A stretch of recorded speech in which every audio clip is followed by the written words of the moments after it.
The smell of Brooke's homemade lasagna filled her kitchen as I watched my grandson Colin stack his toy cars into impossible towers.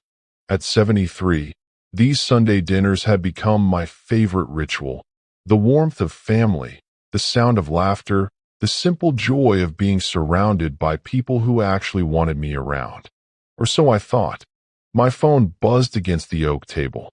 Martha's name flashed across the screen, and my stomach dropped. My neighbor of 15 years never called during dinner hours unless something was catastrophically wrong.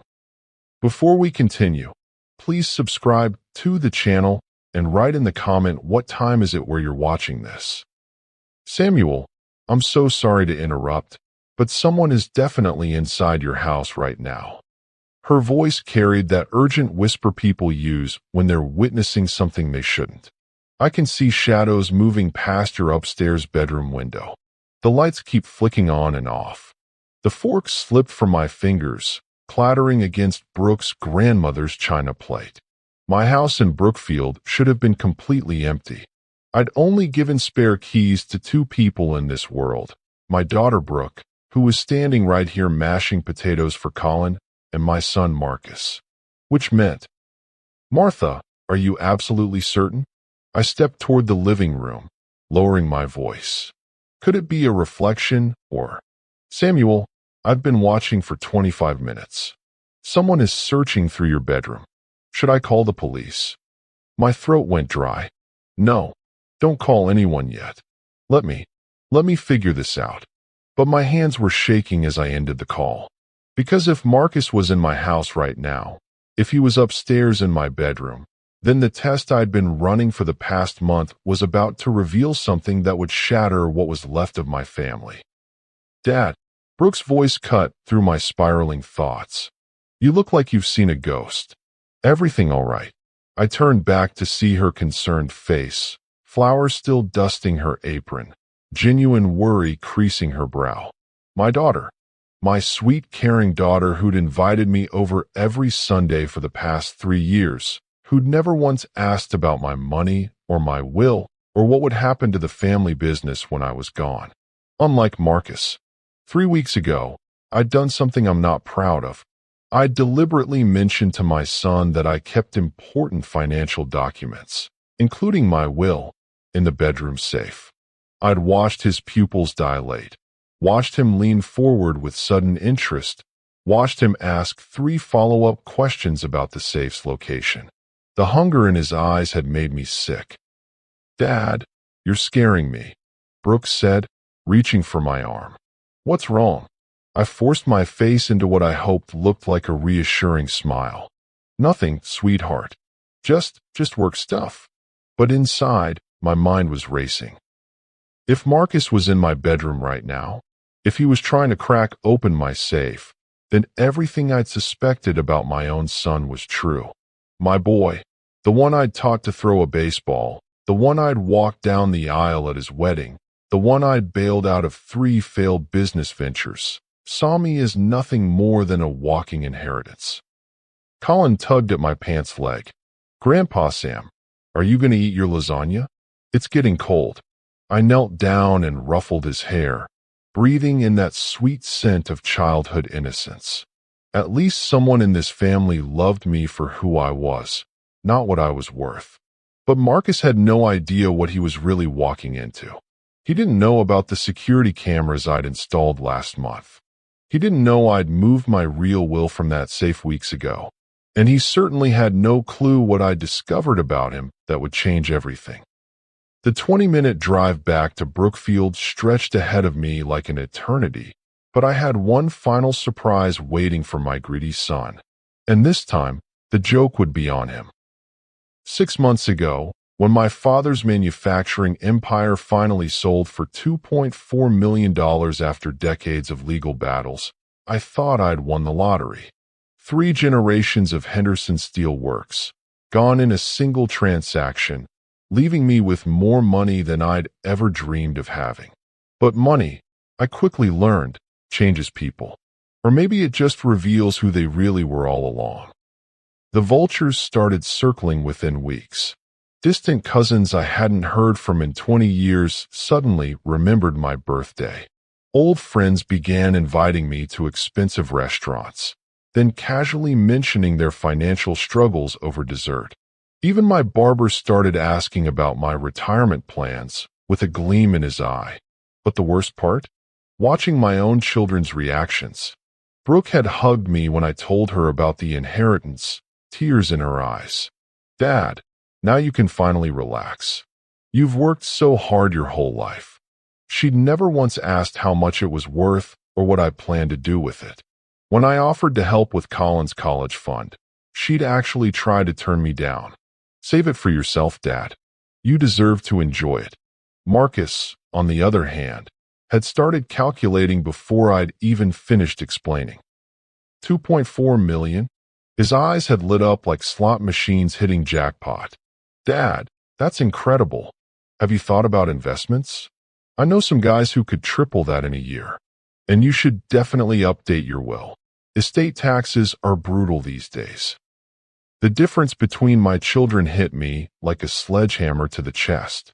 That's when I decided to run my test.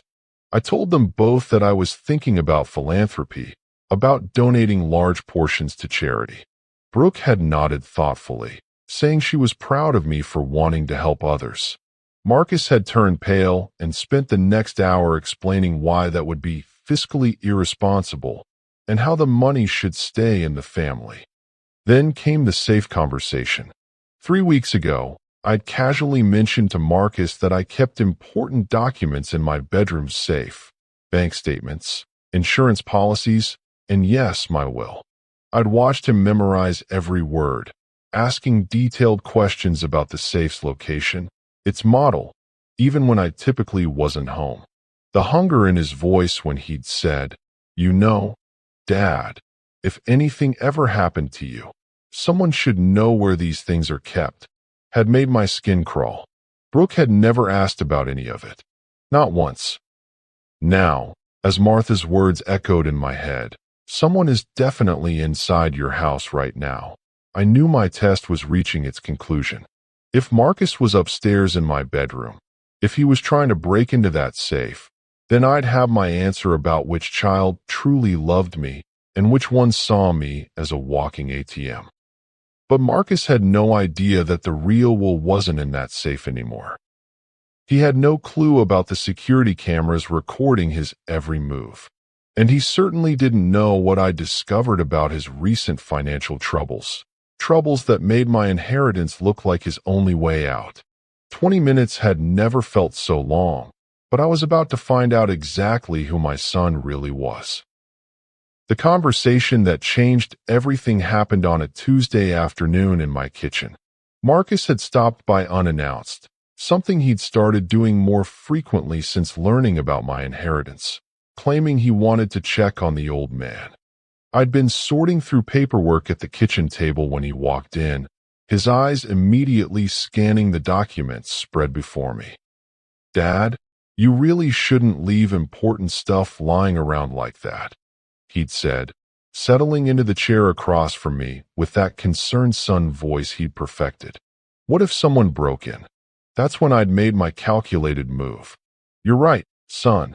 I've been meaning to organize everything properly." I gestured toward the papers. "Bank statements, insurance policies, my will. I keep the originals locked up in the bedroom safe, but I should probably make copies." The change in Marcus was instantaneous. His posture straightened, his eyes sharpened, and suddenly he was the most attentive he'd been in months. "The bedroom safe?" He'd leaned forward, feigning casual interest. "I didn't know you had one." "That's smart, Dad. Really smart." "Yeah, it's behind the family photo on the dresser. Combination lock, fireproof. Cost me $800, but it's worth the peace of mind." I'd watched him absorb every detail, memorizing my words like he was studying for an exam. "You know," Marcus had continued, "if anything ever happened to you, someone should know where these things are kept. Have you told Brooke about the safe?" There it was. The moment I realized my son was already planning for my death. "No, I haven't mentioned it to your sister," I'd said slowly, testing him. Good. I mean, not good, but you know how Brooke gets emotional about this stuff. Maybe it's better if just one person knows the details.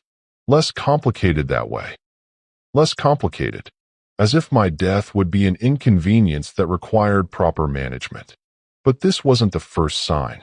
Looking back, I could see the pattern stretching over years. There was the time Marcus had borrowed $3,000 for his failed restaurant venture, promising to pay me back within 6 months. That was 4 years ago.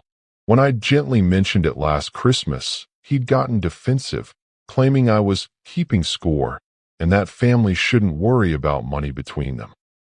Then came his sudden interest in my health.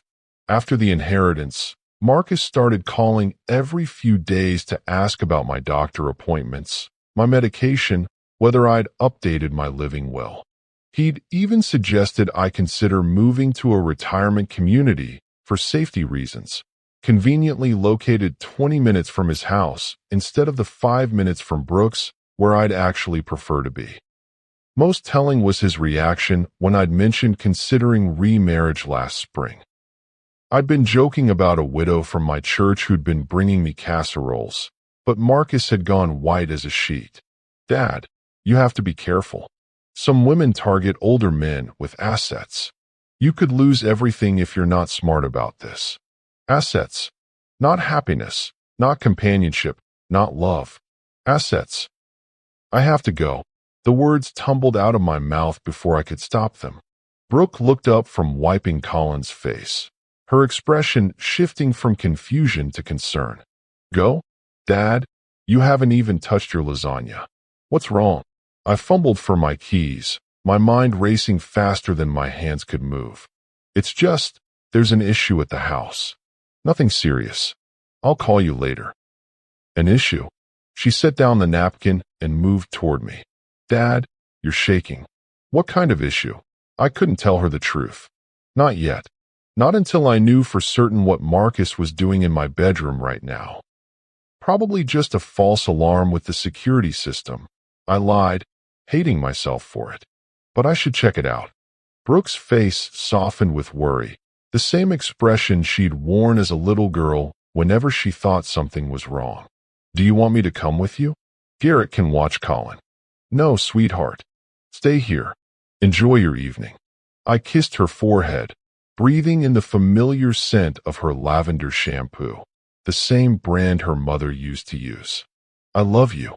The words carried more weight than usual, and I saw her notice. I love you too, Dad. Drive carefully. The cold October air hit me like a slap as I stepped outside. 20 minutes to Brookfield. 20 minutes to discover whether my son had become a stranger. As I pulled out of Brooke's driveway, my thoughts drifted to Ellen.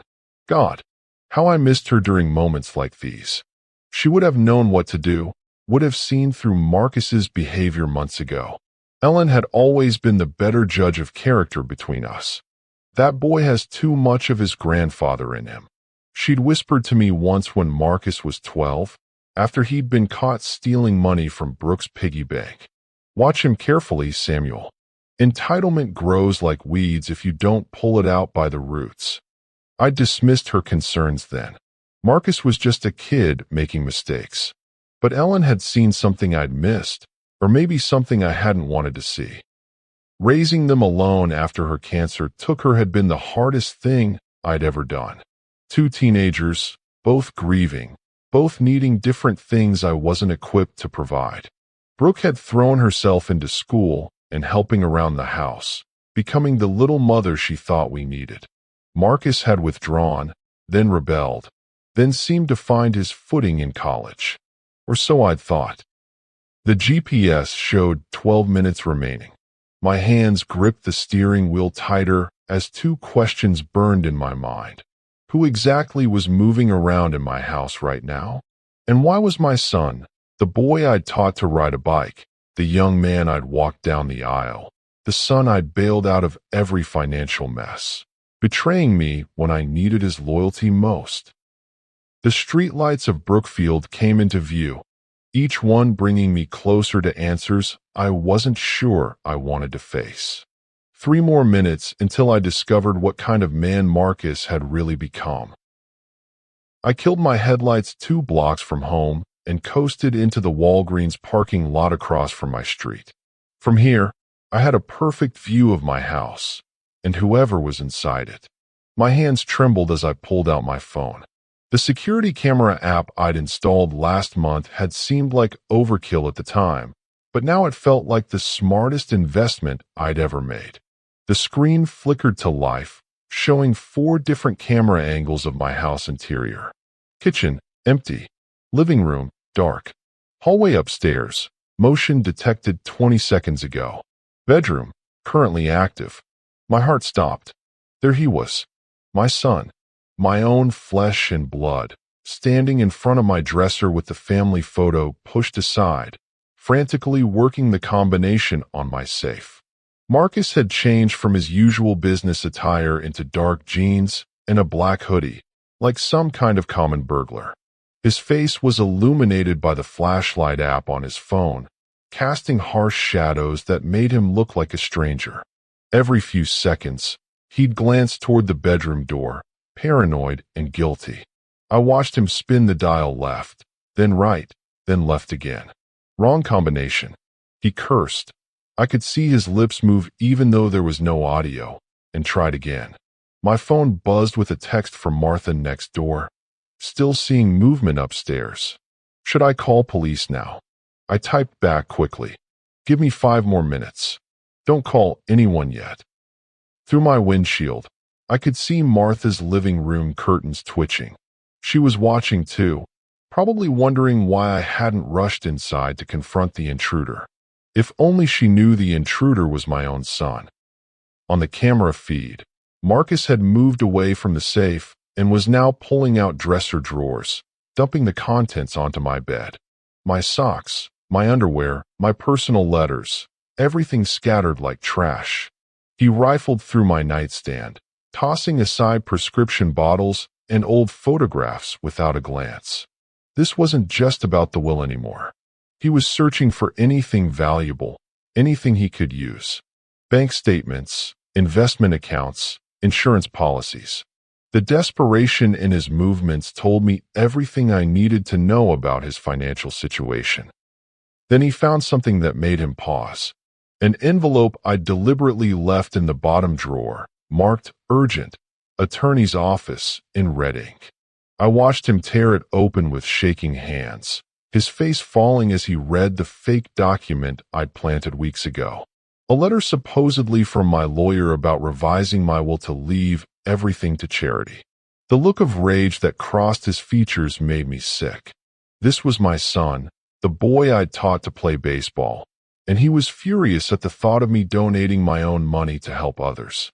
Marcus crumpled the letter and threw it across the room, then returned to the safe with renewed desperation. This time he had a small crowbar. Where had he gotten that? And was trying to pry the door open. My phone showed the timestamp, 8:47 p.m. He'd been at this for almost 30 minutes, and his movements were getting more frantic, more destructive. I took a deep breath and stepped out of my car. It was time to end this charade and confront the stranger who used to be my son.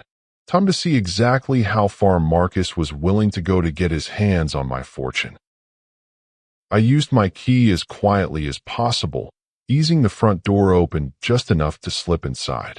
The house felt different, violated. Even the familiar scent of my aftershave seemed tainted by the presence of someone who didn't belong here, even though that someone was my own son. The hardwood floors betrayed every step as I moved toward the staircase. Each creak felt like a gunshot in the silence. Upstairs, I could hear Marcus muttering to himself, punctuated by the occasional thud of something hitting the floor. My bedroom door stood wide open, spilling light into the hallway. I pressed myself against the wall and peered inside. The destruction was worse than the camera had shown. My bed was buried under the contents of every drawer.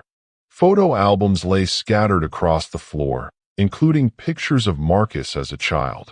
Memories he was literally trampling underfoot in his greed. The crowbar lay discarded beside the safe, which bore fresh scratches around the lock mechanism. Marcus stood with his back to the door, frantically typing on his phone, probably Googling safe-cracking techniques or calling someone for advice. Having trouble? I asked quietly. Marcus spun around so fast he nearly fell over. His face went through a series of emotions: shock, fear, guilt, then settled on defiant anger. Dad, Jesus, you scared me. I was just what, Marcus? Just breaking into my safe at 8 o'clock at night while wearing a hoodie like some common thief. He straightened up, his jaw setting in that stubborn way I remembered from his teenage years. I wasn't breaking in. This is a family emergency. What emergency? I stepped into the room, glass crunching under my feet from a broken picture frame. The emergency where you need to steal my will. Steal? His voice rose to that indignant pitch he used when caught in a lie. Dad, I'm your son. I have a right to know what's in your will. What if something happened to you? What if you had a heart attack, or what if I donated everything to charity like that letter you found? The mask slipped for just a moment, revealing the raw fury underneath. That's exactly what I'm talking about. Dad, you can't just throw away our family's money on strangers. That's our inheritance. Mine and Brooks. Your inheritance? I couldn't keep the disgust out of my voice. Marcus, I'm not dead yet. This is still my money. But for how long? The words exploded out of him. You're 73, Dad. You could die tomorrow. And then what? Some random charity gets the money 3 generations of Hendersons worked for. There it was. The truth he'd been hiding behind fake concern and family loyalty. He was already planning my funeral, already spending my money. So this is what it's come to, I said softly. You breaking into my house, destroying my belongings, trying to crack my safe like some kind of criminal. This is who my son has become. Don't turn this around on me. Marcus's face was red now, spittle flying as he shouted. I've got bills, Dad. Real problems. My business is failing. I'm behind on my mortgage, and Rebecca is talking about divorce because of the money stress. You're sitting on millions while your own son is drowning. So you thought you'd speed up the inheritance process? I thought I'd make sure you weren't about to flush our family's future down the toilet. He gestured wildly at the mess around us. Do you have any idea what it's like watching you throw money around while I'm losing everything? I stared at this stranger wearing my son's face, feeling my heart break into pieces. When did you stop being my son and start being my creditor, Marcus? The question hung in the air like a weapon. For a moment, just a moment, I saw a flicker of the boy I'd raised. Then the greed reasserted itself. I never stopped being your son, but you stopped being my father the day you decided strangers mattered more than your own family. That's when I smiled, because Marcus had no idea what was coming next. Patricia Chun arrived at my doorstep at exactly 9 o'clock the next morning, her briefcase in one hand and a steaming coffee in the other. I'd called her at 6 a.m., waking her up with an urgency that had immediately gotten her attention. Samuel, you sounded terrible on the phone, she said, stepping into my living room. What's this emergency about? I led her upstairs to my bedroom, where the destruction from Marcus's rampage remained untouched. Patricia's usually composed face went rigid as she took in the scene: scattered photographs, overturned drawers, the scratched safe. My God, were you robbed? In a manner of speaking. I handed her my phone with the security camera footage queued up. Watch this. Patricia's expression grew darker with each passing minute as she watched Marcus systematically destroy my bedroom, attempt to crack my safe, and fly into a rage over the fake charity letter. When it ended, she set the phone down with deliberate care. This is your son? Unfortunately, yes. She walked over to examine the safe more closely, running her finger along the fresh scratches from the crowbar. Samuel, this isn't just morally reprehensible. This is criminal. Breaking and entering, attempted theft, destruction of property. Even family members can face serious charges for this. What kind of charges? Felony burglary in Wisconsin carries up to 12.5 years in prison. The fact that he brought tools with him, that crowbar, shows premeditation, which makes it worse. Patricia turned back to me, her lawyer's mind already working. You could press charges. You should press charges. I sank into my reading chair, suddenly feeling every one of my 73 years. He's still my son, Patricia. A son who was willing to break into your home and steal from you. Her voice softened slightly. I've been practicing family law for 25 years, Samuel. I've seen this kind of inheritance greed tear families apart. It rarely gets better on its own. She opened her briefcase and pulled out a thick folder. There's something else you need to know. I did some research after you mentioned Marcus's financial troubles last month. He's in deeper than you think. 3 maxed-out credit cards, a second mortgage he's been hiding from his wife, and his business owes over $40,000 in unpaid taxes to the IRS. My stomach dropped. $40,000. He's desperate, Samuel. Desperate people do desperate things. Patricia looked around the destroyed room again. The good news is he wasted his time. He doesn't know you moved your real will to my office safe 2 months ago, does he? I shook my head. The will Marcus had been so desperate to find was just a decoy I'd left behind, a fake document that would have left him nothing anyway. So legally, he gained nothing from this break-in except evidence of his own criminal behavior. Patricia continued. But Samuel, you need to decide what you want to do about this. If you don't take action, what's to stop him from trying again, or from escalating further? The weight of her words settled over me like a heavy blanket. My son, the boy I'd raised, the man I tried to love despite everything, had crossed a line that couldn't be uncrossed. What would you recommend? Patricia's smile was sharp as a blade. I think it's time Marcus learned exactly how expensive his greed is going to be. I called Brooke that afternoon, asking her to come over. I couldn't bear the thought of having this conversation at her house, in front of Colin. Some truths are too ugly for innocent ears. She arrived within 20 minutes, concern etched across her face. Dad, you sounded awful on the phone. What's going on? I led her upstairs to my bedroom, where I'd left everything exactly as Marcus had destroyed it. Her gasp echoed through the hallway. Oh my God, Dad. You were robbed. Why didn't you call the police? Are you hurt? She rushed toward me, hands checking for injuries I didn't have. I wasn't robbed by a stranger, sweetheart.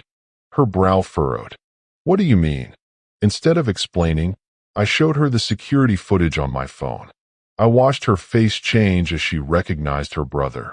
The shock, the disbelief, then the devastating realization of what she was seeing. That's Marcus. Her voice was barely a whisper. Yes. But why would he?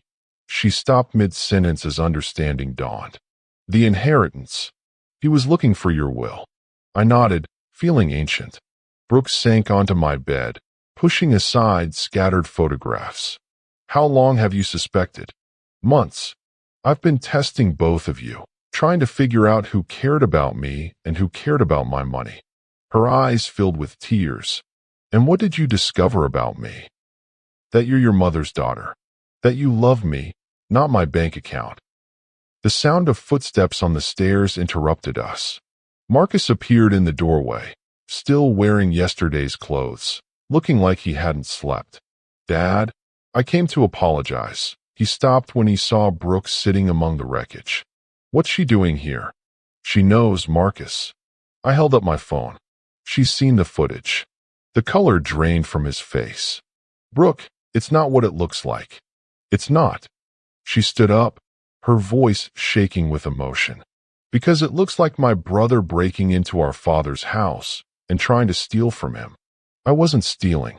I was protecting our family's interests. Our family's interests. Brooke's voice rose an octave. Marcus, Dad is our family. He's not some obstacle standing between us and money. Easy for you to say. Marcus shot back. You don't have 3 kids, and a failing business. You don't have creditors calling every day. You don't understand what real financial pressure feels like. So you decided to speed up Dad's death? The words came out like bullets. I never said that. You didn't have to. Your actions said it loud and clear. Brooke turned to look at me, tears streaming down her cheeks. Dad, I am so sorry. I'm ashamed to call him my brother right now. Don't you dare take the moral high ground with me, Marcus snarled. You think you're so perfect? You're just sucking up to Dad because you want to be the favorite. I've never asked Dad for a single penny. Because you don't need to. Your husband makes good money. But when Dad dies, you'll take your share just like everyone else. The room went deadly quiet. In that silence, I realized my family was fracturing beyond repair. When I die, I repeated slowly, not if Marcus. When? For the first time since yesterday, he looked genuinely ashamed. But it was too late. Get out, Brooke said quietly. Get out of Dad's house and don't come back until you remember how to be human. Marcus looked between us, his face a mask of defiance and desperation. Fine, but don't come crying to me when you realize what you've lost. He stormed out, leaving behind 2 broken hearts and a family that would never be the same. But I wasn't finished with my son yet. 3 days later, I invited both my children to what I called a formal family meeting at Patricia's law office. I told them it was time to discuss my estate planning openly, to clear the air after recent events. Marcus arrived first, dressed in his best suit, carrying a leather portfolio like he was attending a board meeting. The desperation in his eyes was barely concealed behind a mask of professional composure. Brooke came 10 minutes later, wearing a simple black dress and the same worried expression she'd worn since learning about her brother's betrayal. She squeezed my hand as she sat down. Patricia introduced the notary, Mrs. Eleanor Fitzpatrick, a stern woman in her 60s who'd witnessed thousands of family dramas play out in this very conference room. Before we begin, Patricia announced, Mr. Henderson has asked me to read aloud his current will, so both children understand his intentions clearly. I watched Marcus lean forward, his knuckles white as he gripped the edge of the table. Patricia opened what appeared to be an official document.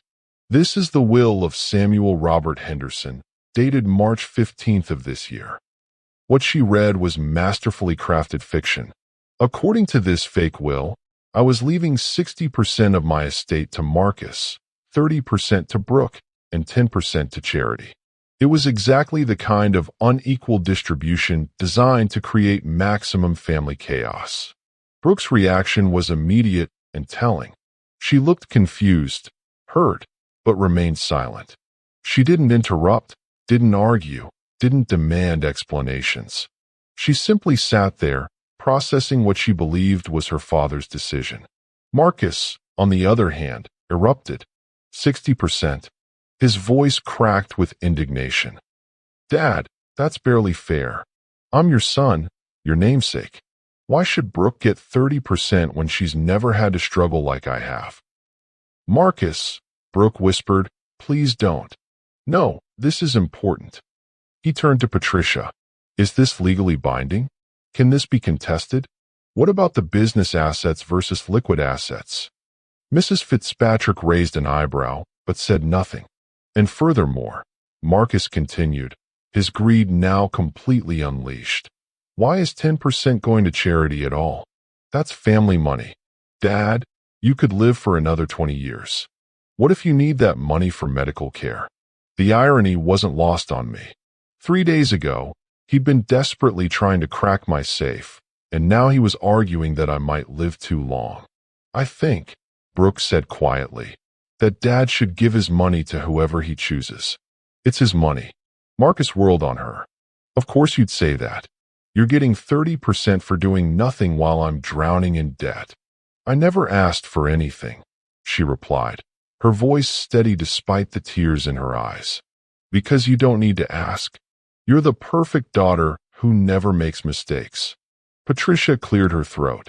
Gentlemen, perhaps we should. No. Marcus slammed his hand on the table. This is my father's legacy we're talking about. 3 generations of Henderson blood, sweat, and tears, and he wants to throw 10% away on strangers. Mrs. Fitzpatrick was taking detailed notes of everything. Every word, every outburst, every display of greed was being officially documented. I let Marcus rant for another 5 minutes, watching him destroy any remaining shred of dignity or family loyalty. Then I smiled and nodded to Patricia. Time for the real will. Actually, Patricia said, setting the fake will aside, there's something else we need to discuss before we finalize anything. Marcus looked up from his angry muttering, suspicious. What do you mean? Your father has some concerns about recent activities that may affect his estate planning decisions. That's when I pulled out my phone and set it on the conference table. The security footage was already queued up, ready to play. What is this? Marcus asked, but his voice had lost its confident edge. This is you, son. 3 nights ago, in my bedroom. The color drained from Marcus's face as he watched himself break into my house, destroy my belongings, and attack my safe with a crowbar. In the sterile environment of the law office, with Mrs. Fitzpatrick taking notes and Brooke gasping in renewed shock, his actions looked even more criminal. When the footage ended, the silence was deafening. You set me up, Marcus whispered. I gave you a choice, I corrected. You could have walked away. You could have talked to me about your problems. Instead, you chose to break into my home like a common thief. Because you've been playing games with us for months. Marcus's composure finally cracked completely. All this testing, all this manipulation, do you have any idea what that's like? Wondering every day if your own father trusts you. Apparently, I was right not to. Right not to.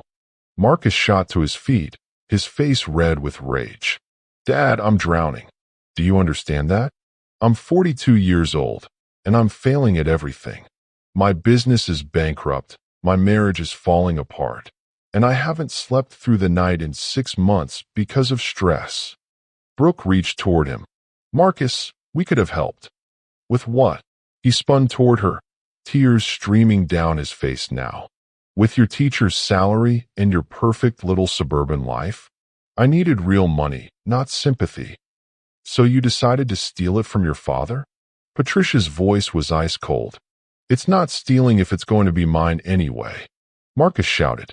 That money came from our family business. My grandfather's business. I have just as much right to it as anyone. You have no rights to money that isn't yours yet, I said quietly. And based on what I've seen, you may never have any rights to it. The words hit him like a physical blow.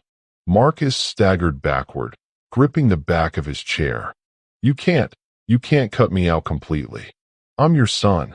Are you? The question came out harder than I intended. Because the son I raised would never have done what you did. The son I raised would have come to me when he was in trouble, not plotted to rob me. I wasn't plotting to rob you. I was trying to protect our family's legacy. By destroying my bedroom? By bringing a crowbar to break into my safe. Because you forced my hand. Marcus was screaming now, his last threads of control snapping. You with your charity donations, and your mind games, and your obvious favoritism toward Brooke. She's always been your precious princess, while I've gotten nothing but criticism and disappointment. That's not true, Brooke whispered, but Marcus wasn't listening anymore. It is true. Everything I've ever done has been compared to perfect Brooke. When my restaurant failed, you reminded me how well she was doing in her teaching job. When Rebecca and I had problems, you pointed out how happy Brooke's marriage was. Nothing I did was ever good enough. For the first time in 3 days, I saw something other than greed in my son's eyes. I saw pain. Deep, festering pain that had been building for years. But pain didn't excuse breaking into my home. Pain didn't justify his betrayal. The question was, did 40 years of being his father count for anything now? I let Marcus's words hang in the air for a long moment. watching him crumble under the weight of his own desperation and resentment. Then I nodded to Patricia again. Show him the real will. Patricia opened a different folder, this one bearing official seals and notary stamps. Marcus's eyes widened as he realized what he was looking at. The will I just read was a test, Marcus. A final test to see what kind of man you'd become when faced with money. Patricia's voice was clinical. This is your father's actual last will and testament, revised and notarized just last week. Marcus lunged for the document, but Patricia held it firm. I'll read the relevant portions aloud. To my daughter, Brooke Catherine Henderson Walsh, who has shown me nothing but love, respect, and genuine care throughout my life, I leave 75% of my estate, including all business assets, investments, and properties. Brooke gasped, her hand flying to her mouth. Dad, that's too much. I don't need. To various charitable organizations that work with families in financial crisis, I leave 15% of my estate. Marcus was shaking now, his face pale as understanding dawned. And to my son, Marcus David Henderson. Patricia paused, looking at Marcus with something approaching pity. I leave the remaining 10% to be held in trust and released only upon completion of financial counseling, anger management therapy, and public community service related to his breaking and entering charges. The silence in the room was deafening. 10%. Marcus whispered. 10% and conditions? The conditions are negotiable, I said quietly. The percentage is not. Marcus stared at me like I was a stranger. You actually did it. You actually cut me out. I cut out the version of you that broke into my house with a crowbar. I corrected. The son who saw me as an obstacle to his inheritance. The man who was more interested in when I die than how I was living. But Dad, his voice broke. I'm your son. Then start acting like it. For the first time since this nightmare began, Marcus seemed to truly see what he'd become. The professional mask was gone, the angry justifications had crumbled, and what remained was just a broken man who'd lost his way. I never meant for it to go this far, he whispered. I was just so scared, so desperate. Rebecca was talking about taking the kids and leaving. The IRS was threatening to seize our house. I thought if I could just see your will, if I could know there was something waiting for us. You could have asked me for help. Could I? Marcus looked up, his eyes red-rimmed. When was the last time you looked at me with pride instead of disappointment, Dad? When was the last time I succeeded at anything? The question hit harder than I expected, because he wasn't entirely wrong. Somewhere along the way, I had started comparing my children, measuring Marcus against Brooke's steady success. That doesn't excuse what you did, I said, but my voice was gentler now. I know. Marcus wiped his eyes with the back of his hand. I know it doesn't. I don't know how to be better than this. Mrs. Fitzpatrick looked up from her notes. The community service clause is interesting. What kind of service did you have in mind? I looked at my son, really looked at him, and saw not the greedy stranger who'd broken into my house, but the scared little boy who'd always tried so hard to make me proud. That depends, I said slowly, on whether Marcus wants to earn back the father he lost, along with his inheritance. Marcus met my eyes for the first time in days. What would I have to do? Before I could answer, Marcus's face hardened again. The moment of vulnerability vanished like it had never existed. You know what? Forget it. He stood up abruptly, knocking his chair backward. I don't need your pity inheritance or your conditions. I'm not going to grovel for 10% of what should rightfully be mine. Marcus, please, Brooke started, but he was already heading for the door. No, I'm done with this family circus. You want to give everything to your perfect daughter and her perfect life? Fine. But don't expect me to come crawling back when you realize what a mistake you've made. The door slammed behind him with a finality that seemed to echo through the entire building. Patricia waited 30 seconds before speaking. Well, That simplifies things legally. How so? I asked, though part of me already knew. By walking out and rejecting the terms, he's effectively rejecting any claim to contest the will. But Samuel, we still have the matter of the break-in. The criminal charges don't just disappear because he's your son. Mrs. Fitzpatrick looked up from her notes. I've documented everything that happened here today. His admission to being in financial trouble, his justification for the break-in, his rejection of rehabilitation terms. If you choose to press charges, this meeting will support your case significantly. I stared at the closed door, torn between the man I'd raised and the stranger he'd become. What are my options, Patricia? She opened another folder. Full prosecution, felony burglary, breaking and entering, destruction of property. He's looking at 5 to 12 years, given the premeditation and use of tools. Alternatively, we could negotiate a plea deal, restitution, probation, mandatory counseling. Or you could choose not to press charges at all. But Samuel, if you don't establish consequences now, what message does that send? What happens when he gets desperate again? Brooke had been quiet throughout this exchange, but now she spoke up. Dad, I know he's my brother, and I love him. But he can't just walk away from what he did. Someone else might not be as understanding as you are. She was right. If Marcus broke into anyone else's house with a crowbar, he'd already be in jail. There's another consideration, Patricia added. Your estate needs protection. If Marcus is willing to break into your house now, what might he do if he becomes more desperate? We need legal safeguards. I made my decision. File a restraining order. Marcus is not allowed within 500 feet of my property. Change all the locks, upgrade the security system, and set up automatic alerts to the police if the perimeter is breached. Patricia nodded, taking notes. And the criminal charges?